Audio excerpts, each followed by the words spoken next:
En la parashá que tenemos esta semana, una parashá que une a Hareimot y Kedoshim, quiero compartir con ustedes la reflexión sobre uno de los puntos que, si bien está escrito en la Torá, tiene una trascendencia muy grande hoy en día en la vida comunitaria en general. El texto dice, refiriéndose a el sacrificio de Shlamim, es uno de los tipos de sacrificio con los que se compartía, y el oferente también participaba en la ingestión de ese sacrificio compartido con otros.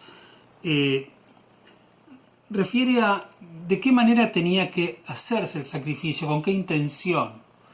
Ustedes saben que los sacrificios se llevaron a cabo en la vida judía desde los orígenes de su existencia hasta la destrucción del Beit HaMikdash, la destrucción del templo.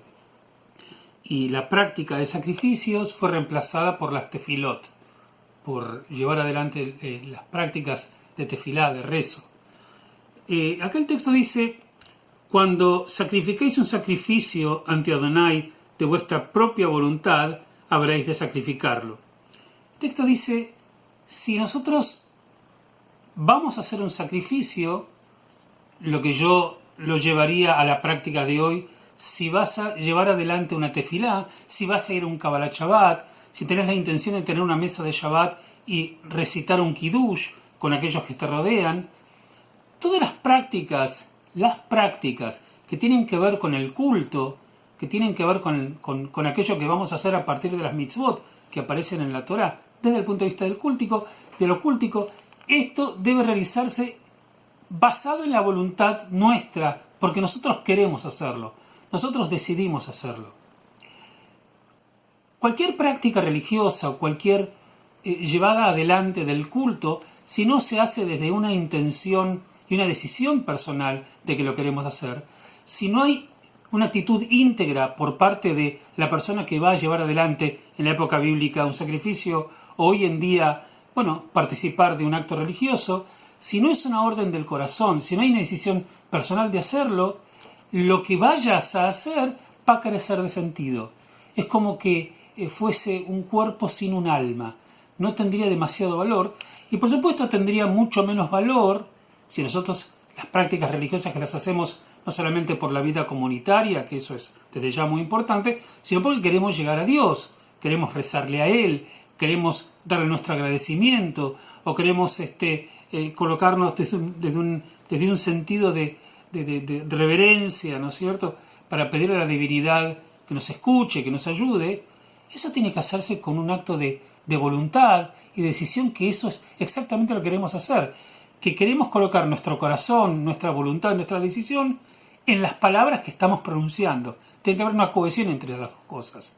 Bueno, en ese caso, el texto nos dice que tiene que ser con voluntad.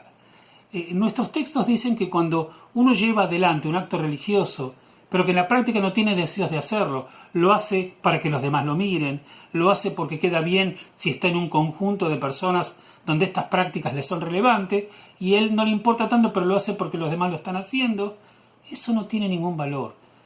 El valor va a estar establecido en la práctica cuando hay una unión entre la acción y el sentimiento y el corazón. La verdad es que esto, si bien parece un poquito rebuscado desde lo aparente, en realidad tiene una consistencia muy importante y es muy actual.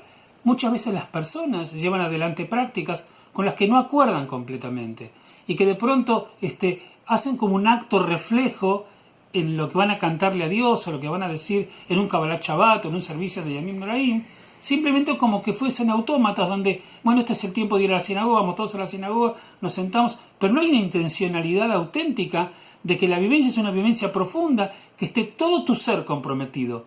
Desde tu cuerpo, que por ejemplo en Yom Kippur no vas a comer, no vas a beber, pero tu corazón tiene que estar también en ese servicio, porque tu alma tiene que estar orientada y dirigida, y tu pensamiento al objetivo, que en este caso particular sería transmitirle a la divinidad aquello que estás sintiendo. Y esto se reafirma con otro punto cuando dice que en el día de sacrificarlo vosotros habráis de ser comido, y al día siguiente, empero lo que sobrare hasta el tercer día, en el fuego habrá que ser quemado. O sea, vos llevas el sacrificio es para que se haga el sacrificio, y el acto ritual se termina comiendo, compartiendo con otras personas junto al oferente ese sacrificio que vos estás haciendo. Ese día, el día siguiente, pero el tercer día, bueno, empiezo ahora, después la corto y termino dentro de 2 días. Esto no es lo que el acto religioso sincero es. Hay un principio en el judaísmo que dice Amathil ve mitzvah omrim lo gmor. El que comienza cumpliendo un precepto se le dice termina de cumplirlo, termina tu acción. Porque si lo vas a terminar más adelante, otra vez no tiene ningún valor. Dice el texto, empero si comer fuere comido en el día tercero, repulsiones no será aceptado. Entonces, de alguna manera, esta es un poco lo que la tradición que trata de sostener nuestro texto.